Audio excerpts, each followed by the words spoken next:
All right, welcome back to Bayou Time. I'm Martin Folse. We're recapping Tropical Storm Lee. Also, let's roll in some footage, Jay. We'll try to work in some footage, and we'll make a few announcements while we're rolling in some footage of events or areas we shot today in both Terrebonne and Lafourche Parish. So we'll get some of that rolling in. We do have Miss Teresa Robichaud that's going to be coming up in a short while to make her announcement. We've invited all candidates up here to make their announcement for any office that they're running, and she is scheduled today, and she will be running for clerk of court, so she will be up here in a few short minutes. And also we do want to make an announcement that Ms. Glennie Lee Buquet she was not going to run for re-election for the Bessie Board District 3, but now she's decided that she must run to continue the educational process, so she's back in the race. So Ms. Glennie Lee Buquet, who I know very well, is back in that race. So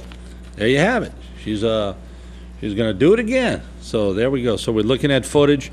What I'm going to do, I'm going to take a couple of phone calls, and then I'm going to bring Ms. Teresa Robichaud up on the desk, and then Harry McCullough is going to be here with sports. So let's take a couple of phone calls and a couple of comments. HTV, welcome to the program tonight. Go ahead, please. Yes, I was wondering how our kids from Lower Dulac, yes, I was wondering how our children from Lower Dulac will be able to get to school when we still have water. That's a good question, and maybe if the superintendent's watching, he could give me a call, or somebody could give me a call on that. And Jay, maybe we can get the superintendent on the phone to ask him. But it's a very good question. I know sometimes when the schools don't have water in it, people still have water around them, so it's hard to get there. Excellent question, and I'll try to pose it for you. Thank you. Thank you. HTV, welcome to the program. You're on. Go ahead, please. Good evening, Martin. How you doing tonight? Very well, thank you. Let me preface my comments by saying I believe our parish employees and the president are doing an excellent job, and Michelle Claude is probably one of the best parish presidents we've ever had. But there's a but. Okay. But we dodged a bullet. If it weren't for an upper level low that was shearing this hurricane or tropical storm, the conditions were there for this thing to intensify greatly. And, you know, this was only a tropical storm. You know, and look at the water here.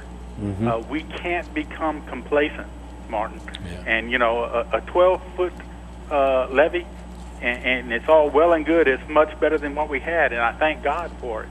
But we can't stop there. No doubt. Had a Katrina come in the path that this storm came, at a Category 3, and sat there for 3 days, we'd probably have 20 foot of water in Houma.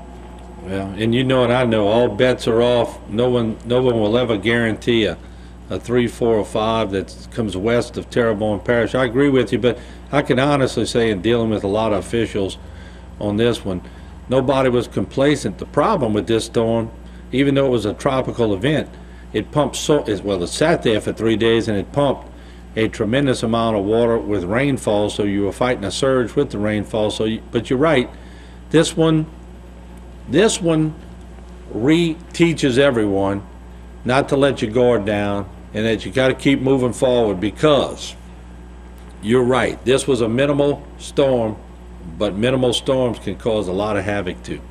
Yeah, Martin, we need at least 20, 25 foot hurricane protection levees. I mean, minimum. You know, and that's many, many years off, if ever. And I had one question. Yesterday or day before, it was mentioned that there was a levee cut in behind the Gibson area. Correct.